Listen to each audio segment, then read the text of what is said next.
Let's do Ask Annex. The guys are back. Matt Morzy, Director of Research into CFP. Hey, Matt. Hey, Danny. Fred Coleman, CFP and Wealth Manager. Welcome to you. Thanks, Danny. First question on Ask Annex.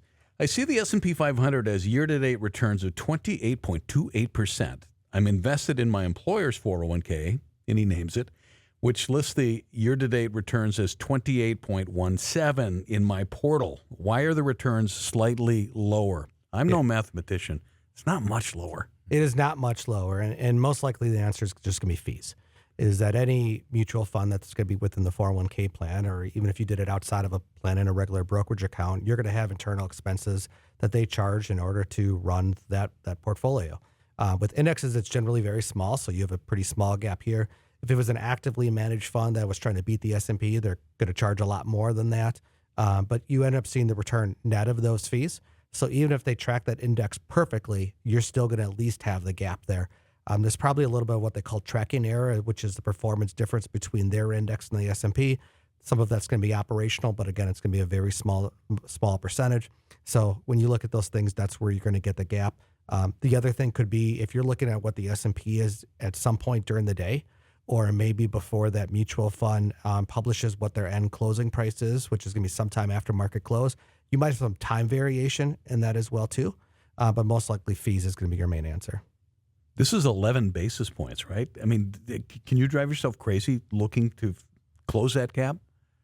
You could drive yourself crazy. I would suggest not to. Yeah. This is one of those kind of rounding things when it comes to those fees. Now, you really want to know what you're paying, and that is really important. But when you come to something like that, it's going to be pretty small and almost unnoticeable to the most part. Next up on Ask Annex, 64 here, with retirement on my mind. My company might be downsizing, and there's a possibility of me being cut. Is it logical to file unemployment and then retire when those benefits end? Does this do anything for Medicare? I turn 65 next September. Yeah, this is a great question, and it's actually a more common situation where someone may be thinking about retirement and the company kind of helps you along and somewhat makes that decision for you. If you know that this is coming, it actually could be a benefit to you because can be somewhat like a bridge into retirement.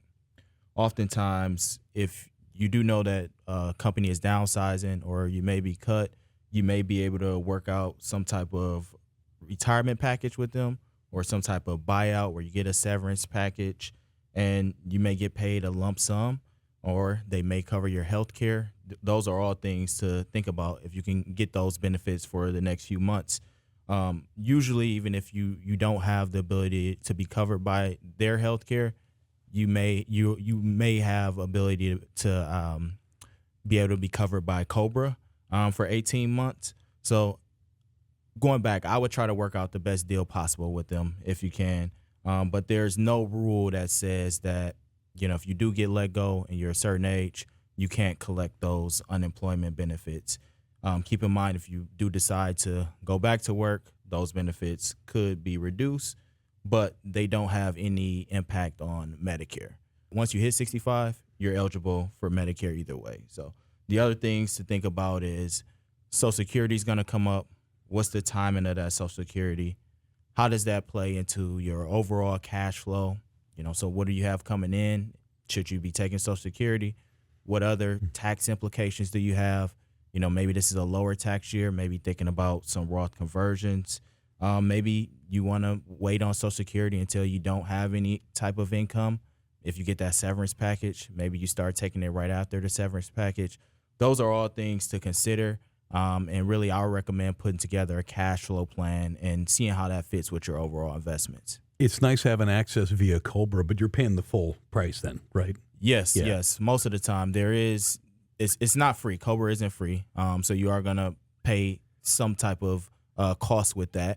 And you can compare that also to what you would get, with the ACA out on the marketplace. All these things also play into your income level. So all those things kind of talk to each other. So it gets really complicated with healthcare, Social Security, COBRA. But, we're here to help you make the best decision. It's all that planning stuff because that's what we do, right? Absolutely. Fred Coleman is the CFP and a wealth manager at Annex Wealth Management. Thank you. Thanks, Danny. Matt Morzy, Director of Research into CFP. Thanks. Thank you.